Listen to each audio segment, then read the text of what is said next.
வணக்கம் அன்பிற்கினிய சிறுகதை நேசர்களே.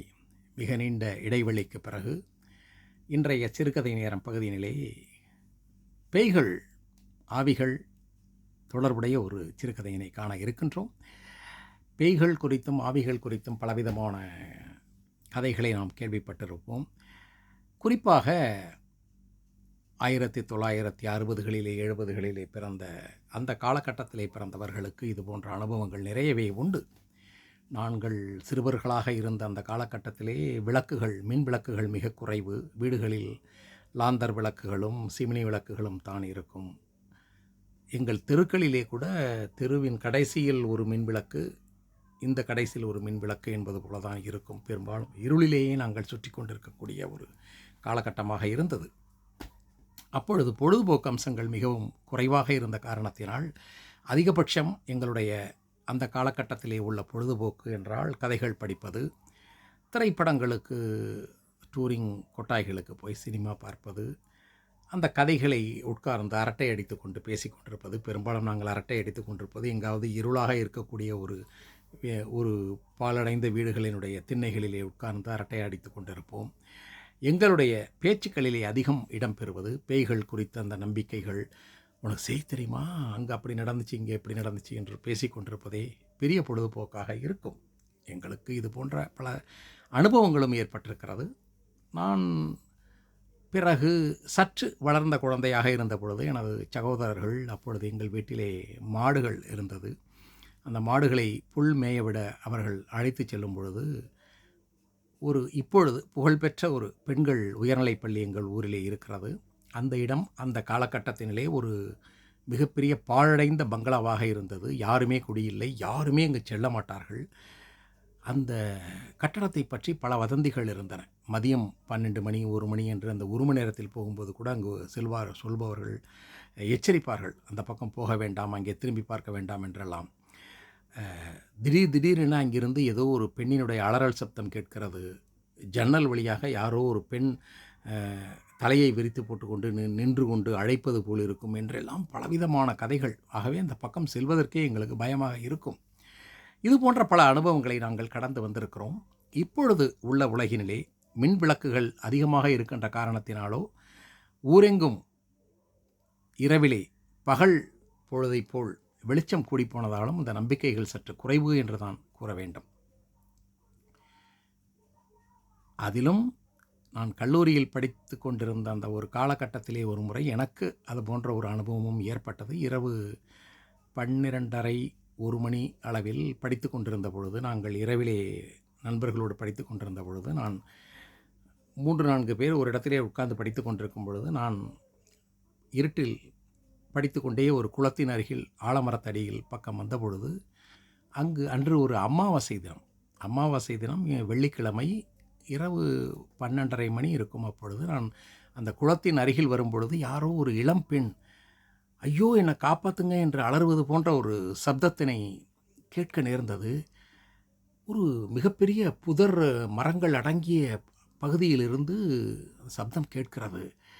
ஐயோ யாரோ ஆபத்திலே இருக்கிறார்கள், ஓடி போய் உதவ வேண்டும் என்ற ஒரு எண்ணத்திலே செல்ல முயன்ற நான் ஒரு கணம் யோசித்து திரும்ப என்னுடைய நண்பர்களிடம் ஓடி வந்து விவரத்தை கூறி அவர்களையும் அழைத்து கொண்டு போய் அந்த குளத்தின் அருகில் நிற்கும் பொழுது அந்த சப்தம் மறுபடியும் கேட்டது.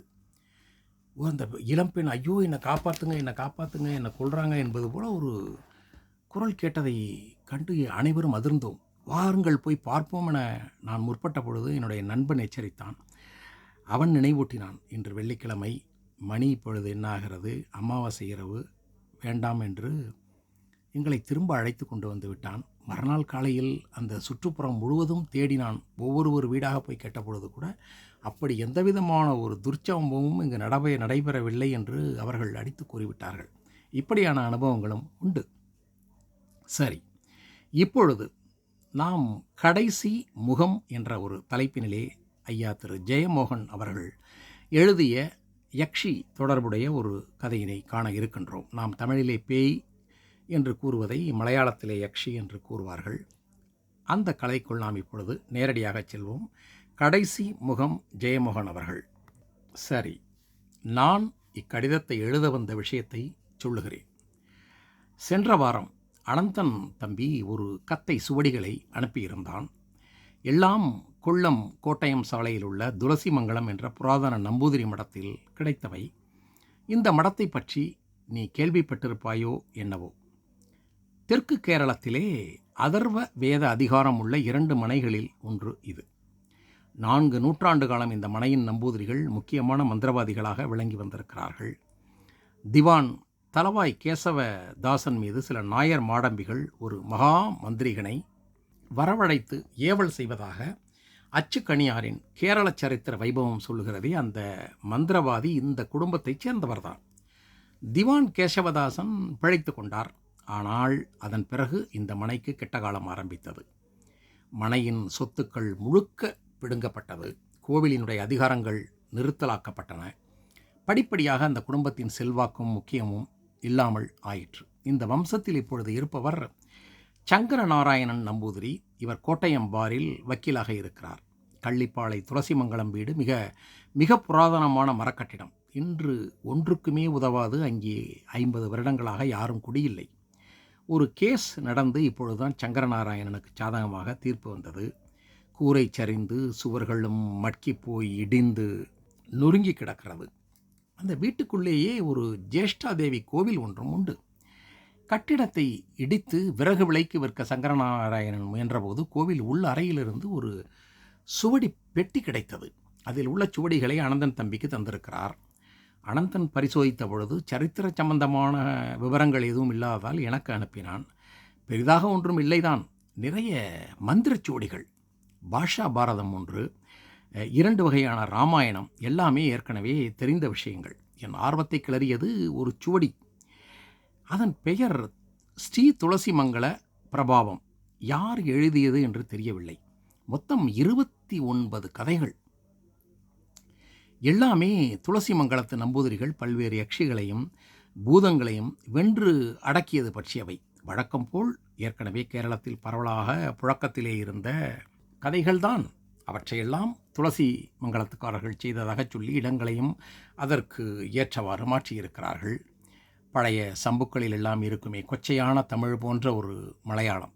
அந்த நடை அது எப்படி தொடங்குகிறது என்றால், அதுக்கு பின்னாலே முள்ளந்திருவோன ஆழ்ச்சையிலே தம்ரான் திருமேனி திருப்பள்ளி கொண்டெழுந்த போதே அന്ന് விஷாக பூர்ணிமையானதெண்டு கண்டு மகிழ்ந்து கொண்டாடி தன்றே கூட்டரோடி வண்ணம் ஆஞ்ஞா பெச்சதாயிட்டு என்பது போல வரும். ஆனால் ஒரு கதை எனக்கு மிக ஆர்வமூட்டுவதாக இருந்தது. அதை நீ படிக்க வேண்டும் என்று எனக்கு பட்டது. அந்த மூலத்தை எடுத்து படித்தால் உனக்கு மறை கலன்றுவிடும். நானே அதனை கதை போல் படித்து அந்த விபரத்தை விரித்து எழுதியிருக்கிறேன். கதை என்னவென்றால், சுனைக்காவில் நீலி. சுனைக்காவில் நீலி என்ற யக்ஷியை பற்றியது. யக்ஷி என்பது நான் முன்பே குறிப்பிட்டது போல கேரளத்திலே நாம் பேய் என்பதை யக்ஷி என்று கூறுவார்கள் போல இருக்கிறது. அதாவது மோகினி பேய் என்பது போல இருக்கலாம். இப்பொழுது தேசிய நெடுஞ்சாலையாக இருக்கும் கோட்டயம் கொல்லம் பாதை முன்பு வண்டித்தடமாக இருந்தது. சாலை போட்டது திவான் கேசவதாசன். வண்டி தடத்திலிருந்து கொட்டாரக்கரைக்கு பிரியும் சாலை முன்பு ஒரு சிறிய ஒற்றையடி பாதையாக இருந்திருக்கலாம். கேரளத்தின் பொதுவான நிலைமைப்புக்கு மாறாக இது வறண்ட கடினமான செம்மண் பாறையில் ஆனது. ஆகவே இப்போது கூட அதிகம் முந்திரி மரங்கள் இங்கு அதிகம் வளர்கிறது. முன்பு பனை மரங்களும் செண்பக பாலை மரங்கள் போன்றவையும் அடர்த்தி இல்லாமல் வளர்ந்திருக்கும் காட்டுப்பகுதியாக இருந்தது. இப்பொழுது ஆள்வாசம் மிக குறைவு. செங்கல் பாறையை வீடு கட்ட செங்கல்லாக செதுக்கும் தொழில் இருப்பதனால் பகலில் தொழிலாளர்களுடைய நடமாட்டம் இருக்கும், அவ்வளவுதான். சுனைக்காவில் நீலி பிரதிஷ்டை ஒரு பிரம்மாண்டமான உருளைப்பாறையின் கீழே இருக்கிறது. முன்பு கோவில் கிடையாது. அப்பாறையின் அடியில் உள்ள சிறிய குகை ஒன்றுக்குள் விக்கிரகம் நிறுவப்பட்டிருந்தது. இப்பொழுது அதை கருவறையாக கொண்டு கான்கிரீட்டில் முகமண்டபமும் சிறு கோபுரமும் கட்டி வரவேற்பு வளைவும் அமைத்திருக்கிறார்கள். பெயரும் சுனைக்காவில் பகவதி என்று மாற்றப்பட்டிருக்கிறது. ஆனாலும் இப்போது கூட அங்கே போகும்போது மனம் கலக்கமடையும். காரணம் அந்த பாறைதான். அதை பார்த்து கொண்டிருந்தால் எந்த நிமிஷமும் அது உருண்டு நம் மீது விழுந்துவிடும் என்ற ஒரு பிரம்மை ஏற்படும். அதன் உச்சியில் ஒரு கள்ளிப்பாளை மரம் ஏதோ வெடிப்பிலிருந்து எழுந்து நிற்கிறது. இப்பொழுதெல்லாம் கள்ளிப்பாளை மரம் குறைந்து விட்டது. அந்த மரத்துக்கே யக்ஷிப்பாளை என்று பெயர் இருப்பதனால் யாரும் அதை வளர்ப்பதில்லை. சிறிய இலைகள் குலை குலையாக அடர்ந்த கிளைகள் நால்புறமும் சரிந்து கிடக்கும். அந்த மரமே ஒரு யக்ஷி கூந்தல் விரித்து நிற்பது போலத்தான் இருக்கும். ஆடி மாதம் தவிர பிற மாதங்களில் கோவிலுக்கு பக்தர்கள் வருவதில்லை. கொட்டாரக்கரை போவதற்கு அது ஒரு குறுக்கு வழியாகையால் அடிக்கடி பேருந்துகள் போகும். முன்பு வழியாக போகிறவர்களை சுனைக்காவில் யக்ஷி கவர்ந்து அந்த பாறை உச்சிக்கு எடுத்து சென்று உதிரம் குடித்து கீழே உதிர்த்து விடுவது வழக்கமாக இருந்திருக்கிறது. உள்ளூர்காரர்கள் அவ்வழியாக போவதில்லை. என்றாலும் கோட்டயம் கொல்லம் வியாபாரிகள் அந்த வழியாக சென்று அவ்வப்பொழுது அகப்பட்டு கொள்வதும் உண்டு. கூட்டமாக சென்ற பலர் பாறையின் உச்சியில் நிலவொளியில் பந்தச்சுடரின் கரும்புகை போல் நீண்ட கூந்தல் மேலே எழுந்து பறக்க கைகளை விரித்தபடி நிற்கும் யக்ஷியை பார்த்திருக்கிறார்கள். சில கூட்டங்களை அவள் பின்தொடர்ந்து வந்திருக்கிறாள். யக்ஷியினுடைய மார்பு காம்புகளிலும் கூரிய பார்வை உண்டு என்பது அடையாளம். துளசிமங்கலம் மனையின் மூத்த மாந்திரிகரான பிரம்மதத்தன் நம்பூதிரிப்பாடு அதர்வ வேத அடிப்படையிலான ஆபிச்சார வேள்விகள் செய்பவரானாலும் யக்ஷி பூதங்களை அடக்கக்கூடிய வித்தை தெரிந்தவர் அல்ல. அதில் அவருக்கு ஆர்வமில்லை. நாட்டிலே தெய்வ பயமும் ஒழுக்கமும் நிலவ யக்ஷியும் பூதங்களும் அவசியம்தான் என்பது அவருடைய எண்ணம். ஒரு முறை கொல்லம் சாலையில் முகத்துவாரம் என்ற ஊரில் ஒரு ஆபிச்சார யஜ்ஞத்துக்காக அவர் சென்றிருந்தார். அவரது மகனும் பிரதான சீடனுமான விஷ்ணு சர்மன் துணைக்கு சென்றிருந்தான். வேள்வி நடந்து கொண்டிருக்கும் பொழுதுதான் மிக அவசியமான ஒரு பொருளை எடுத்து வர மறந்துவிட்டது தெரிந்தது. அதர்வ மந்திரம் எழுதப்பட்டு 41 நாள் பூஜை செய்யப்பட்ட போதிபத்திரம் அது. வேள்வி 3 நாள் நடக்கும். அதற்குள் அதனை எடுத்து வந்து விடலாம். ஆனால் அது மனையின் உள்ளே ஜேஷ்டை கோவிலின் கருவறைக்குள் இருந்தது. அங்கு நம்பூதிரியும் சீடனும் தவிர பிறர் யாரும் நுழையக்கூடாது. மேலும் மந்திரங்களை பிறர் பார்ப்பதும் அபாயம். ஆகவே அவர் தன்னுடைய மகனையே அனுப்ப தீர்மானித்தார். சுனைக்காவில் யக்ஷி குடியிருக்கும் பகுதிதான் குறுக்கு வழி. அவ்வழியாக சென்றால்தான் சென்று வர முடியும். நம்பூதிரிக்கு வேறு வழி இல்லை. தன் மகனுக்கு மந்திரம் ஓதி உருவேற்றப்பட்ட 3 கூழாங்கற்களை எடுத்து அவனிடம் தந்தார். சுனைக்காவு யக்ஷி பொதுவாக யாரையும் வழிமறிப்பதில்லை. அதற்கான அதிகாரம் அவளுக்கு இல்லை. பின்னால் வந்து அழைப்பாள். சபலப்பட்டு திரும்பி பார்ப்பவர்கள்தான் அவளுடைய இறை. திரும்பி பார்க்காதவர்களை அவள் ஒன்றுமே செய்ய முடியாது. எந்த காரணத்தாலும் திரும்பி பார்க்கலாகாது என்றும், திரும்பி பார்க்க நேரிட்டு அந்த யக்ஷி உன்னை பிடிக்க வந்தால் ஒரு கூழாங்கல்லை எடுத்து அவளை நோக்கி எரியுமாறும் நம்பூதிரி சொன்னார். அப்படி அவன் 3 முறை தப்பிக்கலாம். விஷ்ணு கிளம்பினான். அவனுக்கு மனதுக்குள் ஏராளமான பயம் இருந்தாலும் கூழாங்கற்கள் கையில் இருக்கும் தைரியமும் என்ன நடக்கிறது என்று பார்க்கக்கூடிய ஒரு ஆர்வமும் தன்னுடைய மன வலிமையை சோதித்து பார்க்கக்கூடிய துடிப்பும் இருந்தது. சாலையில் இருந்து சிறு பாதைக்கு பிரிந்ததுமே அவனது புலன்கள் எல்லாமே 3 மடங்கு வலிமை கொண்டு விட்டன. மனம் 5ஆக பிரிந்து ஒவ்வொரு புலனிலும் குவிந்திருந்தது. அன்றைக்கு பௌர்ணமி முழு நிலா நாள். வெட்ட வெளியில் நிலவொளி கனவு தோற்றம் போல் இளநீள நிழல்களுடன் பெருகி நிரம்பி கிடந்தது. இவன் மாத்திரம் தனியாக அந்த சாலையில் சென்று கொண்டிருக்கிறான். இளநீல நிழல்களுடன் பெருகி நிரம்பி கிடக்கிறது. மரங்கள் காற்றில் மெல்ல சலசல சலசல என்ற சப்தம் கேட்டுக்கொண்டிருக்கிறது. வானில் நிலவு ஏறிக்கொண்டிருக்கிறது. அமானுஷ்யமான ஒரு மௌனத்துடன் மெல்லிய காவி நிறம் கலந்த வெண்மையுடன் ஒளிவிட மேக சிதறல்களை பிரதிபலித்தது. காற்று மரங்களை உழைத்தபடி ஓடும் ஒளியும் அவ்வப்பொழுது சிறு பிராணிகள் சருகுகளை மிதித்தபடி ஓடும் ஒளியும் அவனை அதிர வைத்தது. தொலைவில் பார்க்கும் பொழுது சுனைக்காவு பாறை கழுவிய ஈரம் உலராத யானை போல கரிய பளபளப்புடன் நின்றது. அதன் மீது நின்ற பாலை மரம் மீது நிலவொளி பால் அருவி போல் கொட்டியது. அவன் எச்சரிக்கைகளை எல்லாம் மறந்து மெல்ல அந்த காட்சியினுடைய மோனத்தில் தன்னை மறந்து பார்த்து கொண்டே செல்கிறான். அப்பொழுது ஒரு காலடி ஓசை கேட்டு தான் சுயநினைவு பெற்றான். கவனித்தபோது அது அவனுடைய காலடி ஓசை என்றுதான் தோன்றியது. ஆறுதலடைந்து சில அடி தூரம் நடந்தபோது இன்னும் ஒரு காலடி ஓசை அவனுக்கு கேட்டது போல் இருந்தது. திரும்பி பார்க்கவில்லை. பலமுறை செவி கூர்ந்த பிறகு அது தன்னுடைய காலடியின் எதிரொலியாக இருக்குமோ என்று எண்ணினான்.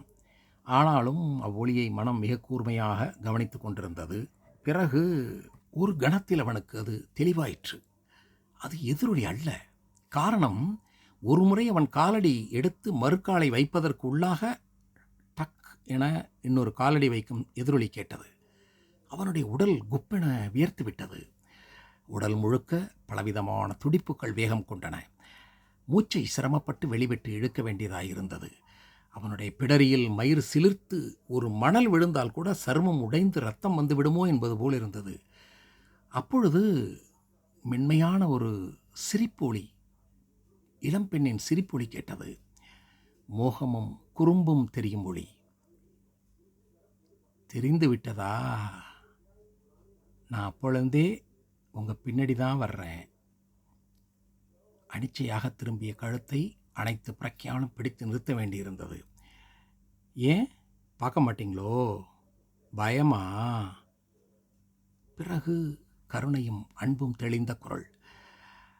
உங்களை மாதிரி ஒரு ஆண்மகனைத்தான் நான் காலமாக தேடிக்கிட்டு இருக்கேன். அவள் பேச்சுக்களை செவி கொடுக்காமல் இருக்க முயன்றாலும் மனம் அந்த குரலிலேயே குவிந்திருந்தது. அவளுடைய பேச்சுக்களுக்கெல்லாம் அவன் அந்தரங்கம் பதில் சொல்லியபடியே இருந்தது. அவன் திரும்பாதது போலவே இருந்து செல்வதைக் கண்டு அவளுடைய குரல் மாறுபட்டது. மறுபடியும் கிளுக்கென சிரிப்பு, கொஞ்சம் சிரிப்பு. எல்லாமே கட்டுக்கதை. பொம்பளைங்களை பற்றித்தான் யார் வேண்டும்னாலும் என்ன வேணும்னாலும் சொல்லலாமே. நான் அப்படிப்பட்டவ கிடையாது, என்னை நம்புங்க என்று தழுதழுத்து அழுதாள். மெல்ல விசும்பினாள். அவனுடைய மனம் உருகியது. கால்கள் குளிர்ந்து கனத்து அசைய மறுப்பது போல் உணர்ந்தான். திரும்ப மாட்டேன், நான் திரும்ப மாட்டேன், திரும்ப மாட்டேன் என்று மந்திரம் போல் சொல்லிக்கொண்டே நடக்கிறான். அவள் அவனிடம் பல உணர்ச்சிகளுடன் மீண்டும் மீண்டும் பேசினாள். பின்னே அந்த சப்தம் கேட்டுக்கொண்டே இருக்கிறது. தொடர்கிறாள். கொஞ்சல், அழுகை, காமச்சிணுங்கல்கள், முனகல்கள், பலவிதமான அந்தரங்க ஓசைகள். கடைசியில் அவள், சரி நான் ஒத்துக்கிறேன், நீ என்னை பற்றி நல்லா தெரிஞ்சு வச்சிருக்கே, புலனடக்கம் இருக்குது, ஆனாக்கா நீ இழக்கிறதுக்கு என்ன இருக்குன்னு மட்டும் நீ தெரிஞ்சிருக்கணும். என்ன மாதிரி ஒரு அழகிய நீ மனித குலத்தில் எங்கேயும் எப்பையும் பார்க்க முடியாது. அழகு பற்றிய உன்னுடைய எந்த கற்பனையும் என்னை தொடக்கூட முடியாது. நீ போயிடு, நீ போயிடு, நான் ஏமாளி இல்லை என்று அவன் சொன்னபோது குரலில் உறுதி இருக்கவில்லை. ஒரு கணம், ஒரே ஒரு கணம், நீ திரும்பி பார்க்கலன்னா வாழ்நாள் முழுக்க வருத்தப்படுவேன் என்று அவள் கூற, அவன் தன் கைகளில் இருந்த கூழாங்கற்களை பார்த்தான். உதடுகளை ஈரப்படுத்தியபடி இரு மனத்துடன் தடுமாறி சட்டென்று தீர்மானித்து திரும்பி பார்த்தான். உதடுகளை ஈரப்படுத்தியபடி பார்த்தாலும் நிலவொளியிலே இளம் தாழம்பு போல பேரழகுடன் கூறியது போன்ற ஒரு கவர்ச்சி நிறைந்த ஒரு பாவை போல அவள் நின்று கொண்டிருந்தாள். அவளது சிந்தை பிரமித்து உறைந்திருந்த நேரத்திலே அவளது புன்னகை விகாரமடைந்து, முகம் விகாரமடைந்து, கரங்கள் நீண்டு அவனை பிடிப்பதற்கு வந்தன. அவன் சுதாரித்து கொண்டு ஒரு கூழாங்கல்லை எடுத்து அவள் மீது வீசினான். அவள் ஒரு பெரிய பாறையால் தாக்கப்பட்டது போல் தெரித்து போய் தூரத்திலே வந்து விழுந்தாள். அடுத்த நிமிஷமே அவன் ஓடினான் ஓடினான் ஓடினான். அந்த ஓட்டம் ஓடுகின்றான். ரொம்ப தூரம் ஓடினதுக்கு அப்புறம் மூச்சு வாங்கிட்டு மெல்ல நடக்க ஆரம்பிக்கிறான். நடக்கிறப்போ பின்னாடி மறுபடி காலடி சத்தம் கேட்குது. பின்னாடி வந்துக்கிட்டு இருக்கா. சுனைக்காவின் பாறை அப்படியே தொலைவில் நிற்பது போல் பட்டது. நடக்க நடக்க தூரம் குறையாது போல் இருந்தது. என்ன இன்னொரு வாட்டி பார்க்காம உன்னால் இருக்க முடியுமா என்றாள் அவள். நான் உன்னை ஏமாத்தினேன். எந்த பொண்ணும் முதல்ல தன்னை முழுக்க தன்னுடைய அழகை காமிக்க மாட்டா. நீ நினைக்கிற மாதிரி கிடையாது, பார்த்த மாதிரி கிடையாது. நான் உண்மையிலேயே ஒரு மிகப்பெரிய பேரழகி. ஆனால் அவள் சொற்களை அவன் கேட்டதாகவே காட்டிக்கொள்ளவில்லை. அவள் சென்று விட்டது போல் இருந்தது. இப்பொழுது பின்னே சப்தம் கேட்கவில்லை, பேச்சும் இல்லை. அவன் செவி கூர்ந்தபோது எந்த ஓசையும் இல்லை. ஆனாலும் அவன் திரும்பி பார்க்கவே இல்லை. ஆனால் சட்டென்று அவனது அம்மாவின் குரல் கேட்டது. விஷ்ணு, விஷ்ணு, எங்கடா போறாய், எங்கடா போறாய், அப்பா எங்கே? திரும்பி பார்க்க போனவன் கட்டுப்படுத்தி கொண்டான். விஷ்ணு, என்னடா அது? கேட்ட கேள்விக்கு பதில் சொல்லாம எங்கே போயிட்டு இருக்கே நீ? உன் அக்காவுக்கு ஜன்னிக்கன்று இருக்கு, அதைத்தான் உன்னை தேடிண்டு நான் இங்கே வந்தேன். அவனுக்கோ மனக்குழப்பம், பயம். இந்த இடத்துல பயமாக இருக்குது, யக்ஷிலாம் இந்த இடத்துல இருக்குங்கிறாங்க. ஐயோ, எனக்கு பயமாக இருக்குடா. ஏய், நான் கூப்பிடுறேன், திரும்பி பார்க்காம போறியே என்று அவனது அம்மாவின் குரல் அச்சாக கேட்கிறது. திடீரென ஒரு மிகப்பெரிய அலறல், அவனது அம்மா அலறுவது போல ஒரு ஓசை கேட்கிறது. அம்மாவின் அலறல் ஓசை கேட்டதும் அவன் அம்மா என்று டக்கென திரும்பி பார்த்து விட்டான்.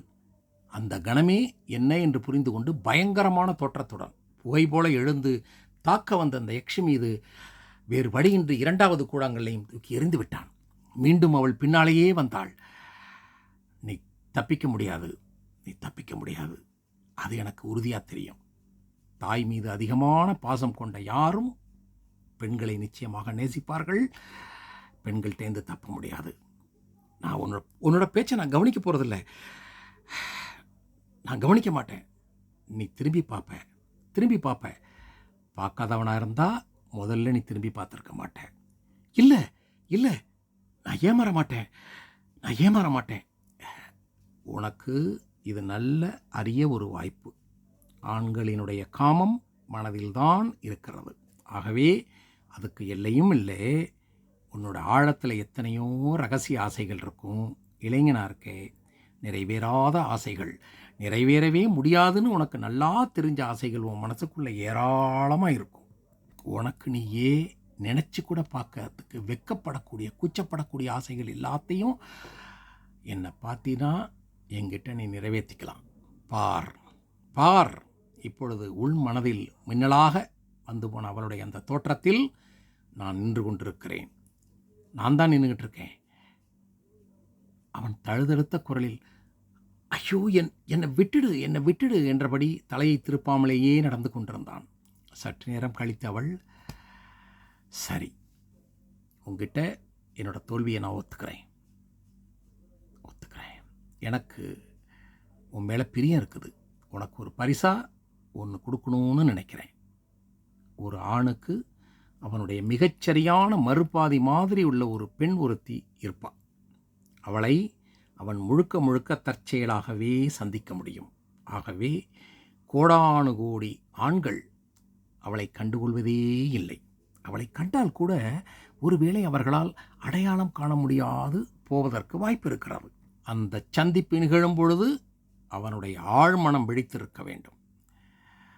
ஐயோ, நீ என்கிட்ட எதுவும் பேச வேண்டாம், நான் கேட்க மாட்டேன். விஷ்ணு, இனி உன்னை நான் எதுவும் செய்ய முடியாது.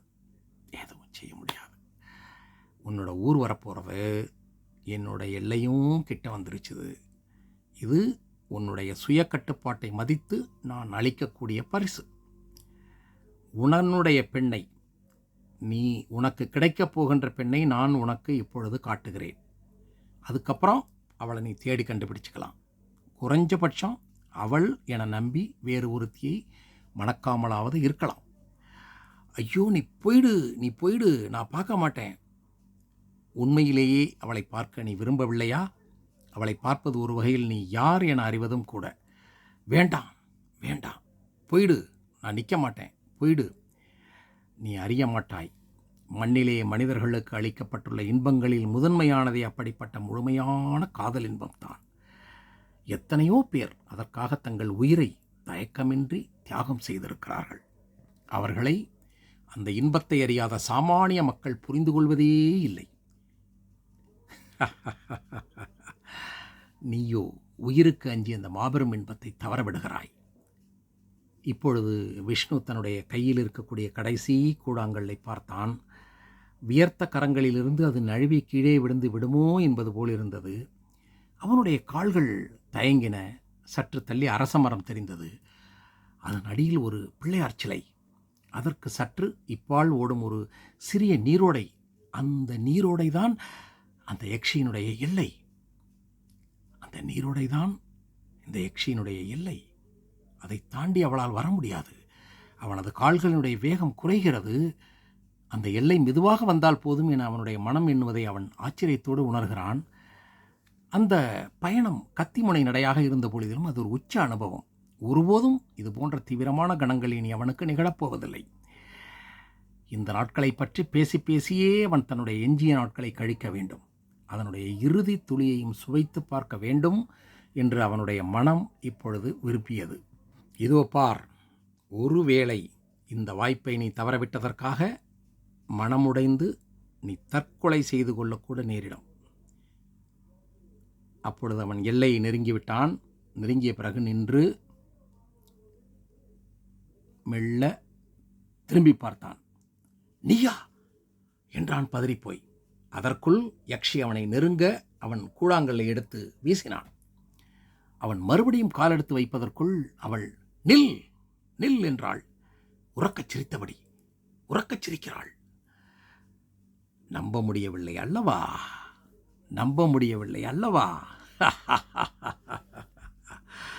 நான் காட்டியது உண்மைதான் என உன் ஆழத்துக்கே தெரியும். இப்பொழுது தெரிந்ததா நீ எத்தனை எளிய மானுட புழு என்று? எத்தனையோ கட்டுக்களால் மீட்பின்றி பிணைக்கப்பட்டவன் நீ. உன்னால் ஒருபோதும் உன் மனம் நாடும் எந்த இன்பத்தையும் அடைய முடியாது. நான் சொல்வதை கேள். இந்த மானிட உயிரை துறந்துவிடு. துறந்துவிடு. என்னுடன் வா, என்னுடன் வா. எங்கள் உலகில் கட்டுப்பாடுகளும் தயக்கங்களும் இல்லை. அவன் இப்பொழுது ஒரு காலை தூக்கி ஓடைக்கு அப்பால் வைத்தான். மறு காலை இந்த பக்கத்திலிருந்து தூக்குவதற்கு முன் அவள் திட்டவட்டமான குரலில் நில், உன்னால் போக முடியாது. அதற்காகவே இதை இறுதியாக வைத்திருந்தேன் என்றாள். இங்கு பார், இப்பொழுது நான் நீ பார்த்தே ஆக வேண்டிய ஒருத்தி, உன்னுடைய ஆழத்தில் எப்பொழுதுமே இருப்பவள். இல்லை இல்லை, அப்படி யாரும் இல்லை என அவன் கூவினான். உன்னால் முடிந்தால் நீ போகலாம். ஆனால் இப்பொழுது உன் மனதில் எழுந்த அந்த ஆவலை என்னை பார்த்தால் நீ தீர்த்து கொள்ள முடியும். நீ கண்டிப்பாக திரும்பி பார்ப்பாய். எந்த ஆணும் தவிர்க்க முடியாது. இங்கு பார், இங்கு பார், இங்கு பார். விஷ்ணு நம்பூதிரியினுடைய உடல் சுனைக்காவு பாறைக்கு அடியில் துண்டு துண்டாக சிதறி போய் கிடந்தது. அதன் பிறகுதான் பிரம்மதத்தன் நம்பூதிரிப்பாடு மந்திரங்களை கற்று யக்ஷிகளையும் பூதங்களையும் வாதைகளையும் அடக்க ஆரம்பித்தாராம். யாராலும் அடக்க முடியாத சுனைக்காவில் யக்ஷியை அடக்கியதும் அவர்தான். இந்த கதையை அந்தரங்கமாக உன்னால் புரிந்து கொள்ள முடிகிறதா என்று கேட்பதோடு இந்த கதை நிறைவு பெறுகிறது. ஆவிகள், பேய்கள் தொடர்புடைய இந்த கதை உங்களுக்கு பிடித்திருக்கும் என்று நம்புகிறேன். எத்தனை ஆண்டுகள் கழிந்தாலும் இது போன்ற நம்பிக்கைகள் இன்னும் முழுவதுமாக ஒழியவில்லை. அதில் உண்மையாகவே அப்படி எதுவும் இருக்கிறதோ என்கின்ற ஒரு சந்தேகம் யாருடைய மனதிலும் இன்று வரை அதுக்கு சரியான விடையும் நமக்கு கிடைக்கவில்லை. இந்த கதை உங்களுக்கு பிடித்திருக்கும் என்று நம்புகிறேன். மீண்டும் நல்லதொரு கதையோடு உங்களை சந்திக்கிறேன் நண்பர்களே. நன்றி, வணக்கம். வெல்க தமிழ், வாழ்க வளமுடன்.